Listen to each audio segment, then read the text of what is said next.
Maybe we will be lucky, and our bottoms will stay dry, but muddy feet are inevitable. Such is the life when you are walking across the seabed.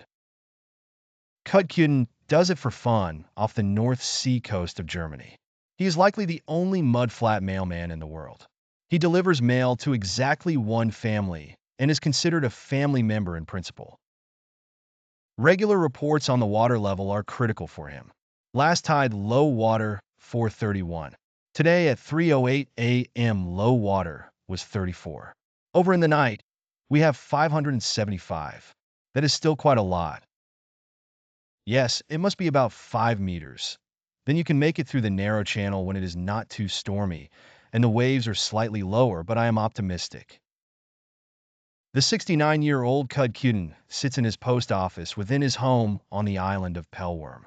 The mail does not move when the low tide is not low enough.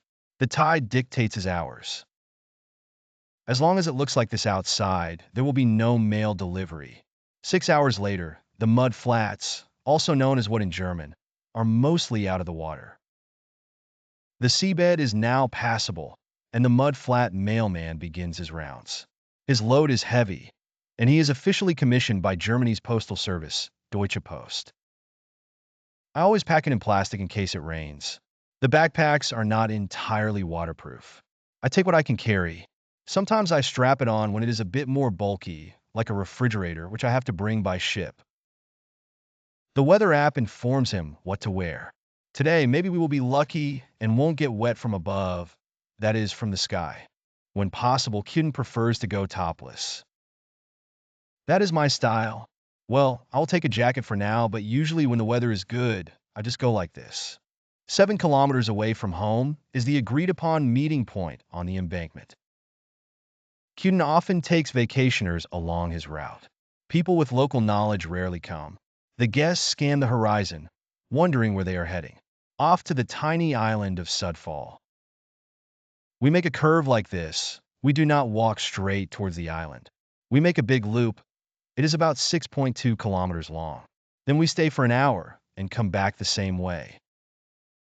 We aim to cover these 6.2 kilometers in about an hour and a half. Maybe we will get lucky and won't end up with wet bottoms, Kuden laughs.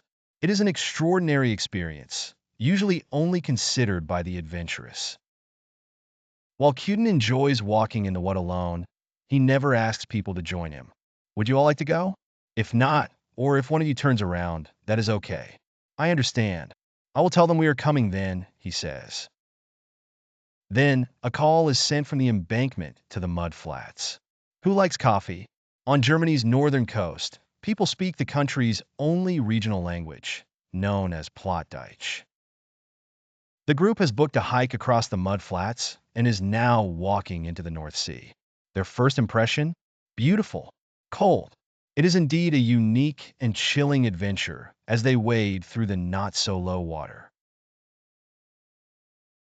The island of Pellworm is located off the German coast, nestled in the mudflats. It is a UNESCO World Heritage Site, a tourist magnet, and home to a small, tight-knit community. The landscape is flat, dotted with cows standing in the meadows, and a vital lighthouse guiding ships. Picturesque houses are clustered into hamlets with curious names, and, interestingly, there are more sheep than people. A noteworthy landmark is a 13th-century church with a broken steeple and a historic organ from the 18th century. From Pellworm, the journey continues to the tiny Isle of Zog. Delivering mail on foot is not only a tradition, but also practical given the tricky terrain. Boats wouldn't be able to navigate these waters efficiently. For a group traveling on foot, the sight of land is always welcome, especially as they contemplate getting their wet feet on solid ground. One local, Kud Kuden, passes the time by reminiscing about Pellworm's past with his guests. I was born here. There was still a midwife back then. I grew up here, went to the mainland for a few years, but I always landed back here, he recalls. Pellworm used to be more beautiful, and the people, the ones who come now, have changed. Back then, the guests would get a ball, go down to the beach, and be satisfied with what was there. Today, everyone has to be entertained. It's just what happens with time. The route through the mudflats lacks a marked path. Nothing but gray silt stretches for miles. Yet Kud Kuden knows every inch of this desolate landscape.